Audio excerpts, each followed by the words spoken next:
द्वितीयोरुद्र संहिता के पंचम युद्ध खंड में 37वां अध्याय। शंखचूड़ के साथ कार्तिकेय आदि महावीरों का युद्ध। सनत कुमार बोले, हे व्यास जी, उस समय दानवों ने भी सभी देवताओं को पराजित कर दिया, जिससे शस्त्रास्त्रों से शत विषिक्त अंगों वाले देवता भयभीत होकर भागने लगे। वो लौटकर शिवजी की शरण में गए और हे सर्वेश, रक्षा करो ऐसा विहल वाणी से कहने लगे। तब उन देवताओं की इस प्रकार की पराजय देखकर तथा उनका भय युक्त वचन सुनकर शिवजी ने महान क्रोध किया। कृपा दृष्टि से देखकर उन्होंने देवताओं को अभिदान दिया तथा अपने तेज से गढ़ों के बल को बढ़ाया। तब शिवपुत्र महावीर कार्तिकेय शिवजी की आज्ञा लेकर रण क्षेत्र में दानवों के साथ निर्भय होकर युद्ध करने लगे। तारकासुर का वध करने वाले कार्तिकेय ने क्रोध करके वीर ध्वनि करते हुए उनकी 100 अक्षौहिणी सेना को युद्ध में मार डाला। कमल के समान नेत्र वाली काली सहसा दैत्यों का सर काट कर रक्त बहाने लगी और उनका भक्षण करने लगी। वे दानवों के रुधिर का चारों ओर से पान करने लगी और देवताओं तथा दानवों के लिए भयंकर विविध प्रकार के युद्ध करने लगी। उन्होंने रण में लीला पूर्वक 100 लाख हाथी एवं 100 लाख दानवों को एक साथ एक हाथ से उठाकर मुख में डाल लिया। हजारों कबंध युद्ध भूमि में नृत्य करने लगे। उस समय महान कोलाहल होने लगा जो कायरों के लिए भयप्रद था। इसके बाद स्कंद कुपित हो पुनः बाणों की वर्षा करने लगे और उन्होंने क्षण भर में करोड़ों असुर सेनापतियों को मारकर गिरा दिया। जो शेष दानव मरने से बच गए वे सब स्कंद के बाणों से शत विशत तथा भयभीत होकर भागने लगे। तब वर्ष पर्वा विप्रचिति दंड विकम्पन ये सब बारी बारी से स्कंद के साथ युद्ध करने लगे। महामारी भी युद्ध करने लगी और युद्ध से नहीं हटी। उधर स्कंद की शक्ति से पीड़ित हुए असुरगण शतविक्षत होने लगे। हे मुने, उस समय स्कंद एवं महामारी की विजय हुई। स्वर्ग में दुंदुभियां बजने लगी और फूलों की वृष्टि होने लगी। तब कार्तिकेय महाभयानक अद्भुत दानवों का क्षय करने वाले एवं कल्पान सदृश और महामारी के द्वारा किए गए क्षयकारी उपद्रव को देखकर वो शंखचूड़ अत्यंत कुपित हुआ और स्वयं सहसा युद्ध के लिए तैयार हुआ। वो शंखचूड़ अनेक प्रकार के अस्त्रों शस्त्रों से युक्त विविध रत्नों से जटित तथा सभी वीरों को अभय देने वाले विमान पर चढ़कर महावीरों के साथ रणभूमि में उपस्थित हो गया और कड़ पर्यंत धनुष की प्रत्यंचा खींचकर बाणों की वर्षा करने लगा। उसकी वह शरवृष्टि भयानक थी तथा प्रतिकार के योग्य नहीं थी।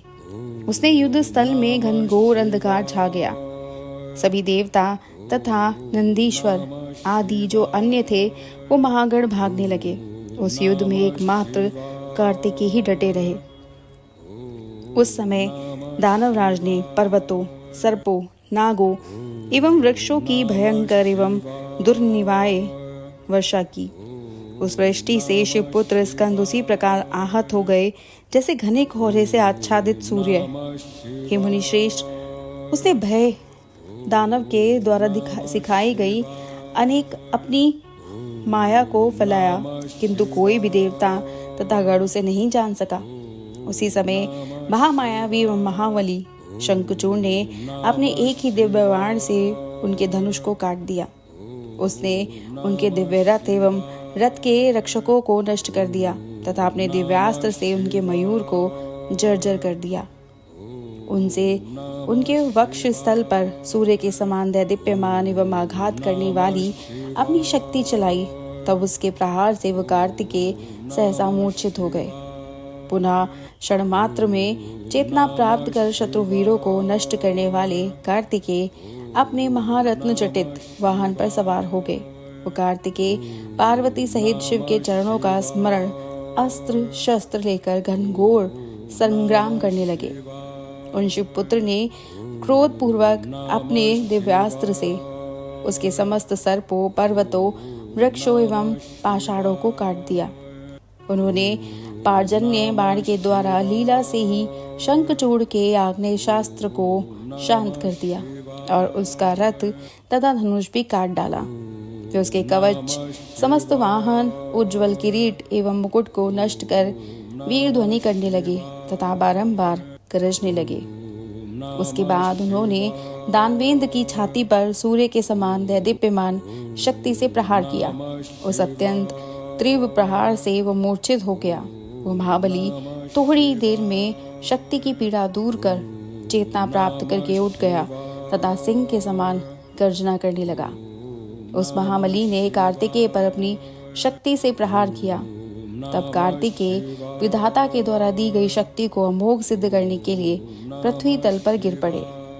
तब काली उन्हें अपनी गोद में उठाकर शिवजी के पास ले आई। शिवजी ने अपनी लीला से ज्ञान के द्वारा उन्हें जीवित कर दिया और उन्हें अनंत बल प्रदान किया। तब वे महाप्रतापी शिवपुत्र उठ बैठे तथा पुनः युद्ध में जाने का विचार करने लगे। इसी बीच महाबली तथा महापराक्रमी वीरभद्र बलशाली शंखचूड़ के साथ रण क्षेत्र में युद्ध करने लगा।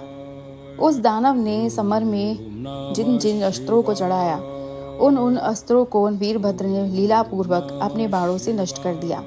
तब उस समय दानवेश्वर ने सैकड़ों दिव्य अस्त्र छोड़े, किंतु प्रतापी वीरभद्र ने अपने बाणों से उसका छेदन कर दिया। तब प्रतापी शंखचूड़ अपने कुपित हुआ, उसे अपनी शक्ति के द्वारा उनकी छाती पर प्रहार किया, जिससे वे कांप उठे और पृथ्वी पर गिर गए। इसके बाद गढ़ों में प्रमुख गणेश्वर वीरभद्र क्षण मात्र में चेतना प्राप्त कर उठ बैठे और उन्होंने पुनः अपना धनुष उठा लिया। इसी बीच काली कार्तिकेय की इच्छा से दानवों का भक्षण करने तथा अपने गढ़ों की रक्षा करने हेतु युद्ध भूमि में गई और वे नंदीश्वर आदि वीरगण, सभी देवता, गंधर्व, यक्ष, राक्षस तथा नाग उनके पीछे पीछे चलने लगी।